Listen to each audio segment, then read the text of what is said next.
C'est au moment de l'Armory Show en 1913 que l'Amérique découvre les avant-gardes européennes et ce mouvement-là va se développer jusqu'aux années 60. Et ça va donner lieu à la peinture moderne américaine que l'on connaît, de Pollock, de Rothko, de Newman et des autres.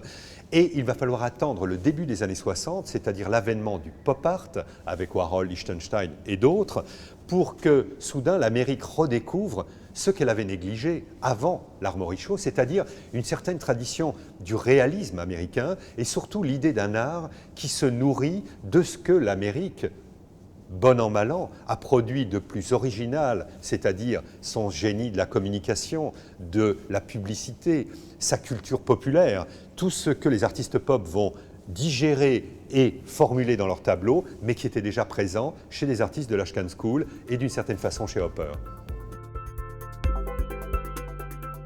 Edward Hopper a mis énormément de temps, quand on considère sa carrière d'artiste, à être reconnu comme artiste en tant que tel. Il met du temps à se persuader qu'il doit devenir un artiste américain, parce que son séjour à Paris le persuade presque du contraire, qu'un grand artiste doit être universel, qu'il doit s'inscrire dans le courant de cette peinture moderne totalement cosmopolite qui est en train de se mettre en place à Paris autour du cubisme, de l'œuvre de Delaunay, d'artistes de ce type-là.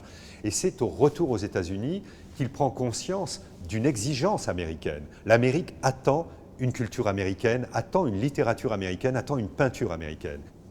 C'est une Amérique dynamique. C'est une Amérique qui est marquée par l'essor extraordinaire de ces grandes cités, New York, Chicago, Los Angeles, etc.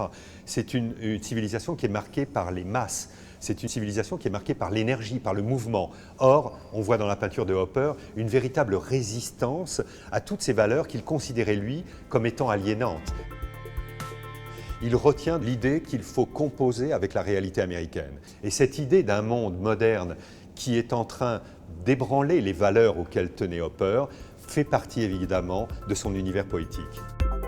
Au fond, l'œuvre de Hopper découle des innovations et des recherches formelles qui sont celles qui ont été menées par Cézanne et les cubistes. Et on voit bien dans les tableaux de Hopper à quel point il est obsédé par cette idée de réduire, comme Cézanne le faisait, le monde à la sphère, au cône et au cube. Le deuxième lien avec l'abstraction, il apparaîtra un peu plus tard lorsque un de ses fervents défenseurs comparera les tableaux de Hopper à ceux de Mondrian. Il est effectivement un artiste qui évolue entre ces deux voies que sont celles du réalisme américain et celles de la modernité formaliste initiée par les avant-gardes européennes.